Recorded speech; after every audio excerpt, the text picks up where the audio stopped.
Esta es una presentación del equipo de producción de Radio Bea.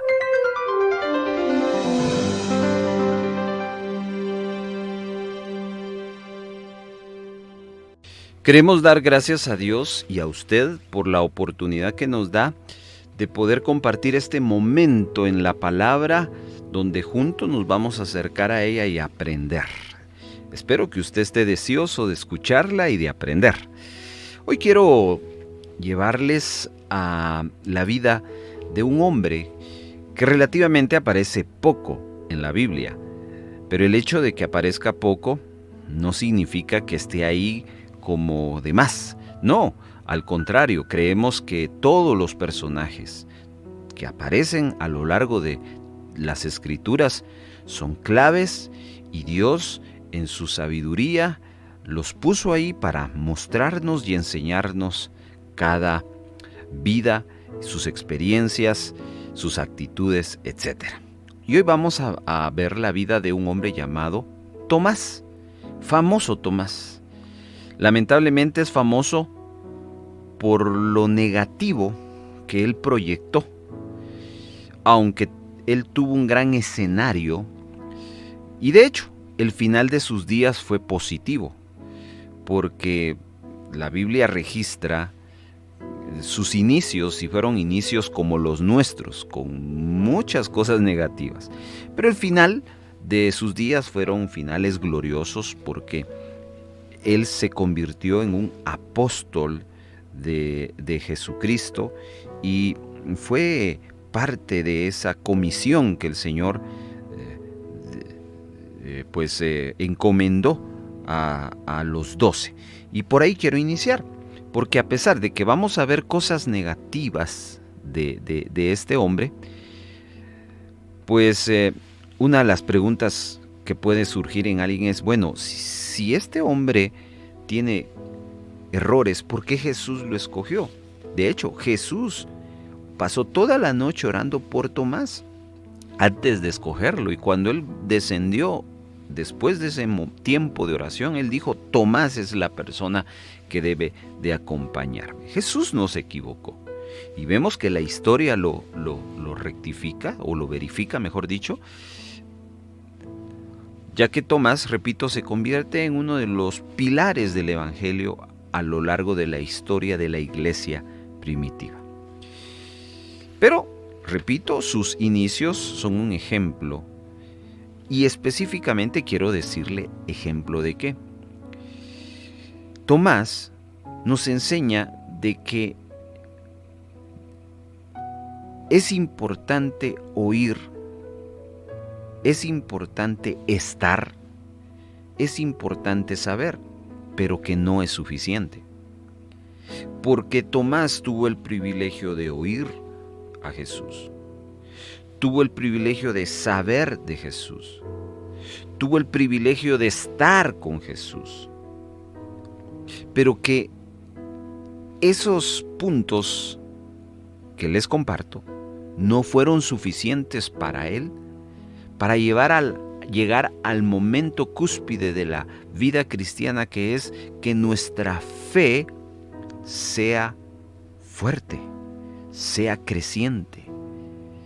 Vamos a ver 3 momentos de la vida de Tomás donde vamos a aprender lo importante que es crecer en nuestra fe. No solo es, ya la tengo, bueno, ya la tengo, no, sino hay que hacer crecer.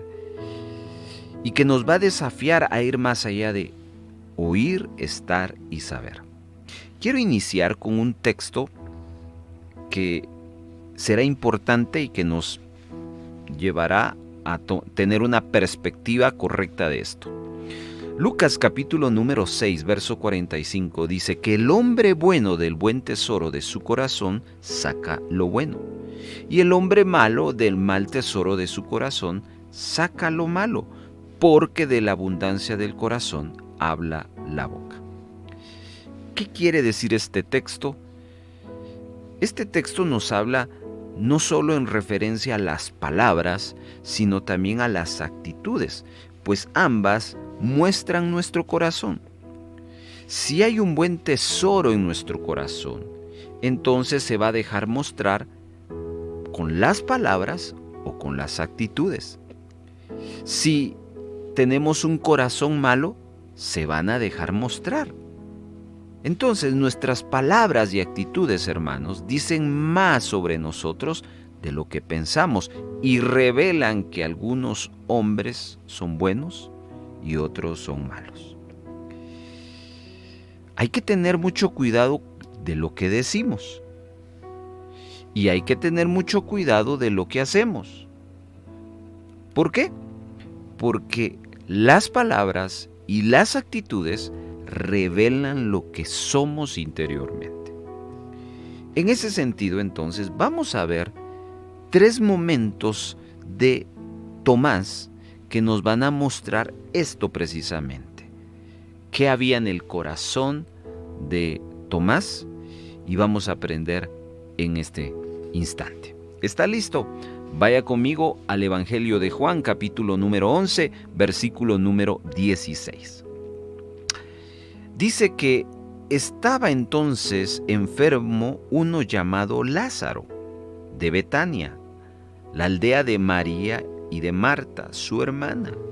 María, cuyo hermano Lázaro estaba enfermo, fue la que ungió a Jesús con perfume y le enjugó los pies con sus cabellos. Enviaron pues los hermanos para decir a Jesús: Señor, he aquí, el que amas está enfermo. Oyéndolo, Jesús dijo: Esta enfermedad no es para muerte, sino para la gloria de Dios, para que el Hijo de Dios sea glorificado por ello. Y amaba a Jesús a Marta y a su hermana y a Lázaro. Cuando oyó pues que estaba enfermo, se quedó 2 días más en el lugar donde estaban. Luego, después de esto, dijo a los discípulos: Vamos a Judea otra vez. Le dijeron los discípulos: Rabí, ahora procuran los judíos apedrearte, ¿y otra vez allá? Respondió Jesús: ¿No tiene el día 12 horas? El que anda de día no tropieza, porque ve la luz de este mundo. Pero el que anda de noche tropieza porque no hay luz en él. Dicho esto, le dijo después: Nuestro amigo Lázaro duerme, mas voy para despertarle. Dijeron entonces sus discípulos: Señor, si duerme sanará. Pero Jesús decía esta de la muerte de Lázaro, y ellos pensaron que hablaba de reposar del sueño. Entonces Jesús les dijo claramente: Lázaro no ha muerto, y me alegrará por vosotros de no haber estado allí, para que creáis. Nos vamos a él. Y atención, porque este es el versículo el cual quiero llegar, el verso 16 de Juan 11. Dijo entonces Tomás, llamado Dídimo, a sus condiscípulos: Vamos también nosotros para que muramos con él. Muy bien. Creo que la historia es amplia y quizás un par de asuntos acá. Vemos por un lado claramente cómo Jesús sabía lo que debía de hacer. Jesús no se equivoca, queridos hermanos. Jesús está en control de todo. Ahora, hablo de un Jesús humano, no solo de un Jesús divino. ¿Por qué es importante esto? Porque Jesús constantemente conocía la voluntad de su Padre. Él sabía que si su Padre lo enviaba a hacer tal asunto, es porque Él lo iba a respaldar. Y definitivamente eso llevaba un aspecto de seguridad y confianza de parte de Jesús. Y con eso Él hablaba. Pero vemos por otro lado que los discípulos confundían las cosas. Por ejemplo, Jesús hablaba de resurrección y los discípulos comprendían que hablaba de dormir y de despertarlo. Bueno, así somos los seres humanos. Debemos de poner mucha atención a las palabras de Jesús. Pero note que Jesús dice: vamos a Judea. Y allí había habido varios intentos de parte de los enemigos de Jesús de aprenderle, de lastimarlo Inclusive el pasaje y en el versículo número 8, claramente que hubo una intención ahí de apedrearlo. Y cuando los discípulos oyen que Jesús quiere retornar ahí, pues se preocupan. Dicen, bueno, ahí no nos quieren, ¿por qué queremos ir ahí? ¿Por qué quieres ir ahí? Bueno, repito lo que dije al inicio, Dios tiene el control de todo. Dios tiene confianza, Jesús tiene confianza en su Padre, y si el Padre le está diciendo, haz esto, es porque lo va a proteger. Pero aparece en escena el personaje que estamos hoy estudiando, Tomás. Pero esto que va a decir no se lo dice a Jesús, se lo dice a sus colegas, los otros discípulos. Y la expresión es la siguiente: vamos también nosotros para que muramos por él. Mire, aquí aprendemos algo y es la primera lección que vemos de Tomás. Y es que no podemos seguir a Jesús y tener expectativas negativas de él. Repito eso. No podemos seguir a Jesús y tener expectativas negativas de él. Nadie se hace seguidor de alguien al cual no confía, el cual no admira, el cual no está seguro emocionalmente, ¿verdad? Eso es lo lógico, pero vemos que en Tomás no. Ciertamente los discípulos sabían que regresar a Judea era poner en peligro la vida de Jesús, pero al parecer los discípulos confiaban algo en Jesús. Pero vemos que Tomás era diferente. Tomás tenía una expectativa no positiva de Jesús, sino negativa. Él esperaba lo peor de la misión el cual Jesús estaba teniendo. Yo me detengo acá, porque ¿cuántas veces somos como Tomás? Decimos creer en Jesús, el sanador, pero cuando estamos enfermos, nuestra expectativa es la muerte y no la sanidad. Cuando decimos que seguimos al Dios proveedor, cuando estamos en necesidad, dudamos que Él nos vaya a proveer, porque actuamos como Tomás, seguir a Jesús, pero esperar lo peor de Él para nosotros.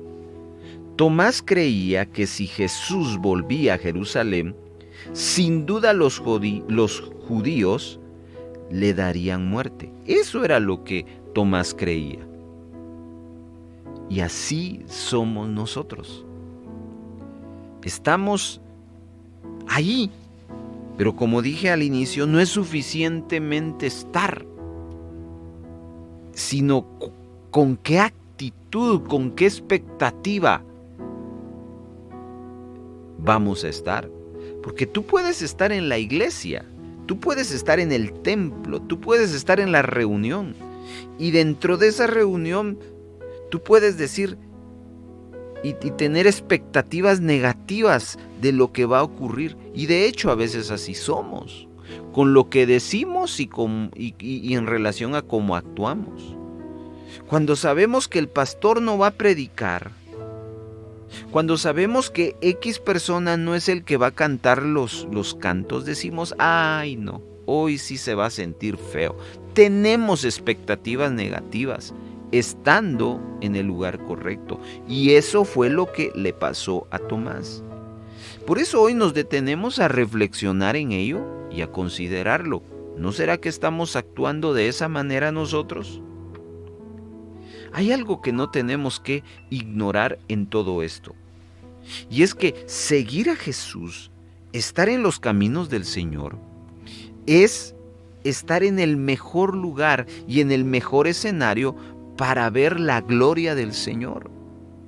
No olvidemos que su voluntad tiene 3 cualidades: es buena, es agradable y es perfecta. Si algo bueno, algo agradable y algo perfecto me está guiando cómo he de esperar cosas malas, negativas, de eso bueno que estoy siguiendo. No tiene sentido. Pero en Tomás sí. De tal manera que eso nos tiene que pensar a considerar nosotros si no estamos cayendo en el error de Tomás. Podemos seguir a Jesús, pero esperar lo peor. Pero hoy es un momento para reflexionar y un momento para preguntarse, ¿no estaré yo así? Muy bien, vamos al siguiente momento de Tomás. Está en Juan capítulo número 14, verso 1 en adelante. Dice de la siguiente manera. Jesús hablando dice, no se turbe vuestro corazón. Creéis en Dios, creed también en mí. En la casa de mi Padre muchas moradas hay. Si así no fuera, yo os lo hubiera dicho. Voy pues a preparar lugar para vosotros. Y si me fuere y os prepararé un lugar, vendré otra vez y os tomaré a mí mismo, para que donde yo estoy, vosotros también estéis. Y sabéis a dónde voy, y sabéis el camino.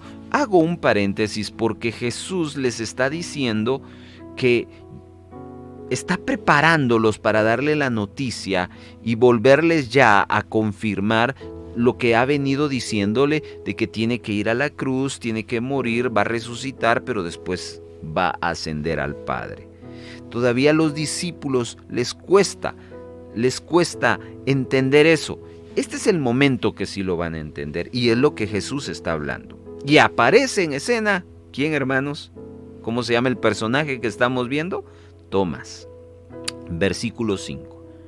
Y le dijo Tomás, Señor, no sabemos a dónde vas. ¿Cómo pues podemos saber el camino? Y aquí viene el gran texto que usted debería de sabérselo de memoria. Jesús le dijo, yo soy el camino, la verdad y la vida. Nadie viene al Padre sino por mí. Muy bien. Vemos aquí otras palabras que hablan del corazón de Tomás. Estamos hablando que Jesús va ya en la última parte de su ministerio. Ha venido ya, ha transcurrido más de 2 años, tal vez 3 años probablemente. Tomás ha visto milagros, ha oído la palabra. Tomás ha visto la gloria de Dios a través de los diferentes eventos que Jesús le permite que él pueda ver de su mano. Y a estas alturas Tomás le pregunta, no sabemos a dónde vas, ¿cómo pues podemos saber el camino? Y entonces esto me lleva a la segunda cosa que vamos a aprender hoy. Y es que no podemos seguir a Jesús sin saber a dónde vamos. Yo le tengo que hacer una pregunta. A sus años de ser cristiano, en el tiempo que tiene usted de ser cristiano, ¿a dónde va? ¿Para dónde va? Usted tiene que tener una respuesta. Porque si usted está como Tomás, significa entonces que usted ha estado perdido. Escuche lo que le voy a decir. Aquel que no sabe a dónde va, está perdido. ¿Alguna vez usted se ha perdido buscando una dirección? Tiene el vehículo, tiene la dirección misma, pero simplemente no la ubica, y eso se llama estoy perdido. Por ende, queridos hermanos, no vengo a ponerle en duda su fe, ni la obra salvadora de Jesucristo en usted, pero sí tengo que llamar su atención y decirle que hay muchos que están siguiendo a Jesús, pero no sabe a dónde van. Si yo le digo a usted, indíqueme dónde está su casa, yo sé que usted con plena seguridad y con plena certeza me dice, mire, tiene que hacer esto, subirse en tal lugar, parar, etcétera, etcétera. Porque usted conoce, usted sabe dónde está. Pero hay mucho creyente que está siguiendo a Jesús, y no sabe a dónde va. No sabe cuál es la voluntad de Dios. Y son como Tomás, que están con Jesús, oyen a Jesús, saben de Jesús, pero que no saben a dónde van. Y alguien dijo por ahí, escuche, que el que no sabe a dónde va, a cualquier camino le lleva. Repito eso, el que no sabe a dónde va, cualquier camino le lleva. Y eso a mí me llena de mucha intriga. Porque es cierto, hermano. Cuando usted está perdido, venite, y uno va. ¿Qué sabe usted que esa persona que le está diciendo venite le va a llevar a su destino o lo va a perder más? ¿Verdad que no? No lo sabemos. Y es por eso que abundan las falsas doctrinas. Porque hay un hombre, una persona que lamentablemente cambia el sentido de las palabras bíblicas y empieza a compartirla. Pero eso no es lo peor. Lo peor es que hay gente que le cree a esa verdad. Y esa gente que crea las falsas doctrinas, creen por eso. Porque no saben a dónde van. No saben dónde están parados. De tal manera que cualquier camino les lleva.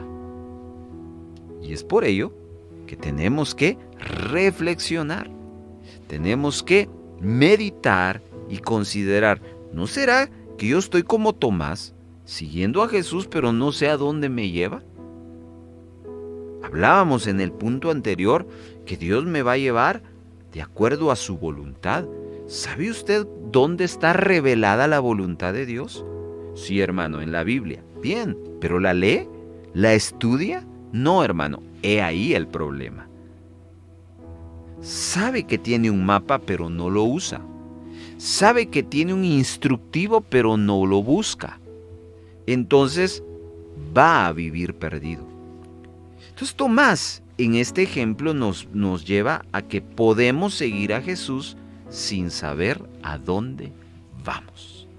Muy bien. Y quiero cerrar esta reflexión bíblica llevándole al tercer momento de Tomás. Y este está en el capítulo 20 del Evangelio de Juan. Allí vamos a ver algo interesante. Verso 19. Cuando llegó la noche de aquel mismo día, el primero de la semana, estando las puertas cerradas en el lugar donde los discípulos estaban reunidos por miedo de los judíos, vino Jesús y puesto en medio les dijo, paz a vosotros. Hago un alto acá, solo para decir y hacer la referencia que ¿quiénes estaban ahí? Los discípulos. En ese momento, los discípulos ya no eran 12 discípulos, eran 11 discípulos.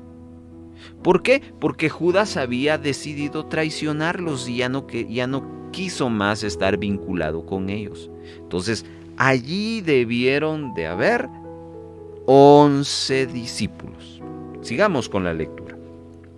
Y cuando les hubo dicho esto, les mostró las manos y el costado, y los discípulos se regocijaron viendo al Señor. Los discípulos, los 11. Entonces Jesús les dijo otra vez, paz a vosotros. Como me envió el Padre, así también yo os envío. Y habiendo dicho esto, sopló y dijo, reciban al Espíritu Santo. A quienes remitieren los pecados les son remitidos, y a quienes se los retuvieres les serán retenidos. Paro acá. Mire qué experiencia tan maravillosa de esa reunión. Una reunión donde solo están los discípulos. Al inicio están todos con miedo, pero 2 veces Jesús, primero lo que quiero que ustedes entiendan es que por primera vez después de la muerte de Jesús, Él va a aparecer a sus discípulos. Él va a estar con sus discípulos y eso va a ser glorioso. Ellos tienen miedo. Y Jesús les va a ministrar paz a su corazón, paz a su vida. Ok. Y cuando les hubo dicho esto, dice que les mostró las manos y el costado. Ojo, significa, queridos hermanos, que hubo evidencias de que Él estaba resucitado. Y hubo gozo, dice la palabra. Pero también dice que hubo una impartición del Espíritu Santo, porque Él sopló sobre los discípulos y les dijo: reciban al Espíritu Santo. Y además de eso los comisionó, hablándole de a quienes remitiere los pecados. Pero voy a leerles el último versículo que ya no leí, pero que ahora continúo. Verso 24, Juan 20. Pero Tomás, uno de los 12, llamado Dídimo, no estaba con ellos cuando Jesús vino. Entonces, ¿de qué se perdió Tomás? Número 1, se perdió de que ese miedo que tenía, todos les fuera quitado. Número 2, de ver la evidencia de Cristo resucitado, del gozo que produjo eso, de la paz que Jesús les ministró, del Espíritu Santo que les impartió, de la comisión. Queridos hermanos, Tomás se perdió de muchas cosas buenas. Y esto me lleva al tercer punto. No puedes seguir a Jesús si vas a vivir desconectado de Él. ¿Conoce usted a gente que por ratos busca y por ratos no? Aquel que parece como aquel sube y baja, sube y baja. ¿O estamos o no estamos? Y aquí no vemos una palabra de Tomás, sino vemos una actitud de Tomás, que donde debería de estar, no está. ¿Dónde deben de estar los cristianos una vez a la semana mínimo? Congregados. ¿Están los cristianos congregados? No, todos. Y esos todos que no se congregan, entiendo que hay unos que no se congregan porque no pueden. Hablo de los que sí pueden y no van. Se pierden de muchas cosas. Y entonces nos parecemos a Tomás, siguiendo a Jesús pero desconectándonos. Entonces, la actitud que nos conecta, ¿verdad? El materialismo, el afán por muchas cosas. Bueno, tú puedes decidir por eso, pero vas a desconectarte de Jesús y vas a perder muchas cosas. Entonces, no puedes seguir a Jesús si te vas a vivir desconectando de Él. 3 cosas entonces que aprendemos. Gente que sigue a Jesús y espera lo peor. Gente que sigue a Jesús y no sabe a dónde va. Gente que sigue a Jesús y se está desconectando de Él. Yo quiero terminar con el último texto, que está en Mateo 28:16. Pero los 11 discípulos se fueron a Galilea, al monte donde Jesús les había ordenado. Y cuando le vieron, le adoraron, pero algunos dudaban. Aquí vemos que hay discípulos que unos adoran y otros dudan. ¿Dónde cree que estaba Tomás en este pasaje? ¿En los que adoran o en los que dudan? Bueno, después de haber leído estos textos, definitivamente lo ubicamos en los que dudan. ¿Dónde debería de estar? En los que adoran. Ahora le hago la pregunta a usted. ¿Dónde está usted en esta fecha?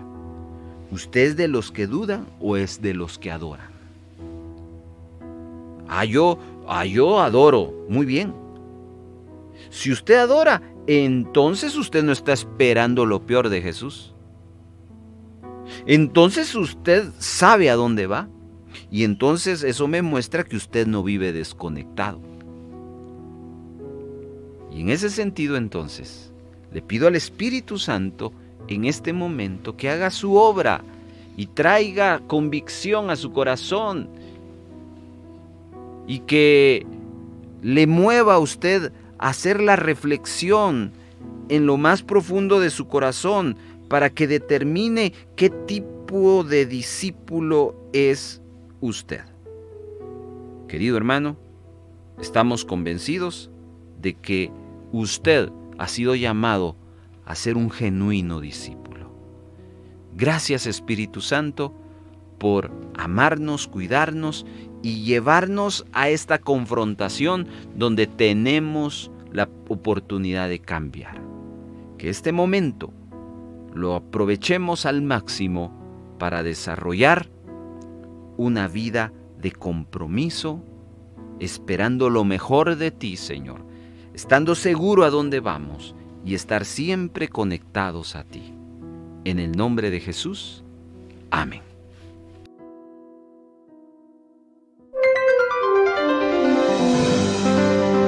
Esta fue una presentación del equipo de producción de Radio Bea.